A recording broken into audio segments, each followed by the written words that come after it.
नमस्कार साथियों, आपका मेरे YouTube चैनल पर स्वागत है। और आज मैं आपके लिए चक्रवर्ती ब्याज से संबंधित महत्वपूर्ण वीडियो लेकर आया हूं। तो पहला प्रश्न पढ़ते हैं। किसी धनराशि पर 4% वार्षिक दर से 2 वर्षों के साधारण और चक्रवर्ती ब्याजों का अंतर है, वो 4 रुपए है, तो वह धनराशि है। ऑप्शन दिए गए हैं, इनमें से कौन सा ऑप्शन राइट है, चलो चेक करते हैं। तो इसका बहुत ही आसान तरीका है। इसमें हमें एक सूत्र याद रखना है, मूलधन बराबर होता है अंतर गुणा 100 बट्टा दर की पावर 2। पावर 2 क्यों है? क्योंकि जो टाइम है, वर्ष है, वो कितने हैं? 2 वर्ष, तो पावर 2 आ जाएगी। अब अंतर कितना है? अंतर हमें ये दिया है, अंतर कितना है? 4 रुपए। तो इस फार्मूले में अंतर की जगह 4 रख देते हैं, गुणा 100 बट्टा दर। दर की वैल्यू कितनी है? ये रही 4%। तो 4 100 बट्टा 4 की पावर 2। 4 गुणा 100 में हम 4 का भाग देंगे तो आप जानते हो 25 आएगा। 25 का क्या हो जाएगा? स्क्वायर। तो 4 गुणा 25 का स्क्वायर कितना होता है? 625। और 625 को हम 4 से गुणा करेंगे तो कितना आएगा? 2500 रुपए। तो अपना जो ऑप्शन नंबर ए है वो राइट हो जाएगा। अब आगे बढ़ते हैं। अब प्रश्न नंबर 2। किसी धनराशि पर 10% वार्षिक दर से 2 वर्षों के साधारण ब्याज और चक्रवृद्धि ब्याजों का अंतर 65 रुपए, तो वह धनराशि है। तो मूलधन या जो धनराशि है उसका फार्मूला अभी मैंने बताया वही होगा, अंतर गुणा 100 बट्टा दर की पावर 2। अंतर कितना दिया है हमें? 65 रुपए। तो अंतर की जगह 65 रख दिया, इंटू 100 बट्टा दर। दर की वैल्यू कितनी है? ये रही 10% की पावर 2। तो 0 से 0 कैंसिल हो गया। 65 गुणा 10, 10 का स्क्वायर कितना होता है? 100। और 65 को 100 से गुणा करते हैं तो कितना आता है? 6500। तो 6500 रुपए, यानी ऑप्शन नंबर डी है वो राइट होगा। अब प्रश्न संख्या 3। किसी धनराशि पर 2 वर्ष का चक्रवृद्धि ब्याज है वो 615 रुपए है, और उतनी अवधि यानी 2 वर्ष का साधारण ब्याज 600 रुपए है। तो मूलधन राशि ज्ञात कीजिए। बहुत ही आसान है। हमें समय दिया है 2 वर्ष, समय 2 वर्ष दिया है, और जो ब्याजों का जो अंतर है वो कितना हो जाएगा? चक्रवृद्धि ब्याज तो है 615 और साधारण ब्याज है 600, तो इनका अंतर कितना हो गया? 615 में से 600 घटाएंगे तो अंतर कितना आएगा? 15 रुपए। अब हमारे पास एक जो दर होती है, दर नहीं है, क्योंकि जो फार्मूला है ना, मूलधन बराबर अंतर गुणा 100 बट्टा दर की पावर 2, तो उसमें हमारे पास दर नहीं है। तो दर कैसे निकाले? तो हमारे पास हमको क्या दिया है भाई? हमें दिया साधारण ब्याज, कितना है? 600, और ये कितने सालों का है? 2 सालों का।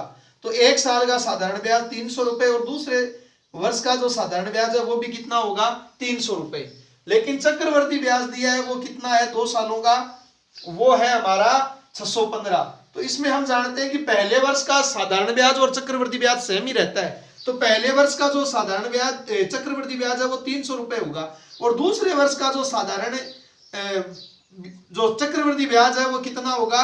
315। पहले वर्ष का जो चक्रवृद्धि ब्याज है वो होगा 300, दूसरे वर्ष का चक्रवृद्धि ब्याज 315। यहां दूसरे वर्ष का जो साधारण ब्याज है वो 300 था, लेकिन यहाँ 315 है, यानी ये 15 बढ़ा है, यानी ये 300 का जो 15 है ना, ये 300 का क्या है? ब्याज है। 300 रुपए का क्या है? ब्याज।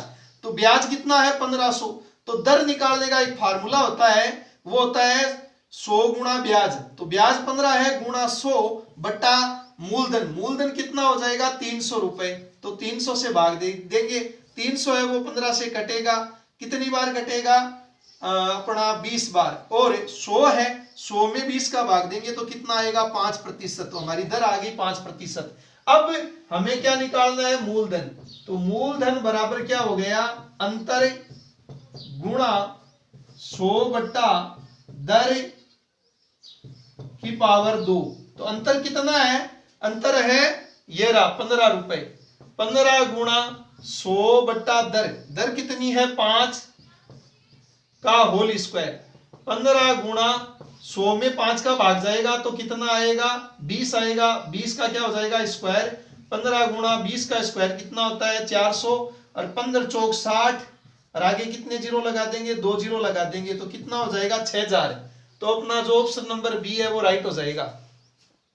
अब प्रश्न संख्या 4, किसी धनराशि के 5% वार्षिक दर से 3 वर्ष के चक्रवृद्धि ब्याज और साधारण ब्याज का अंतर है 122 रुपए, तो वह धनराशि है।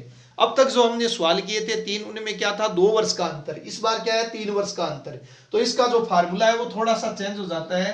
मूलधन बराबर होता है अंतर गुणा 100 की पावर होता है 3 बटा आर स्क्वायर 300 प्लस आर।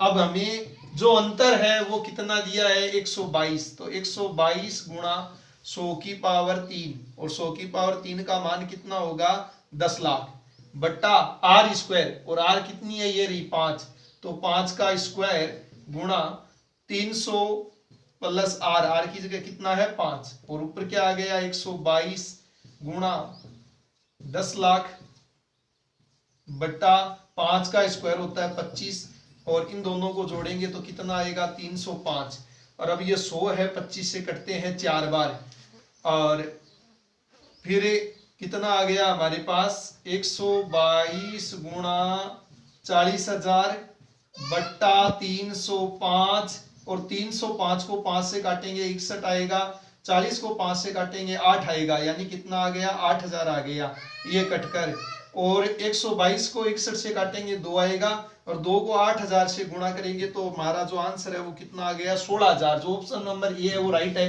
दोस्तों आपको मेरा वीडियो पसंद आया तो वीडियो को लाइक करें, ज्यादा से ज्यादा शेयर करें, और अगर आप मेरे चैनल पर पहली बार आए हो तो चैनल को सब्सक्राइब जरूर करें।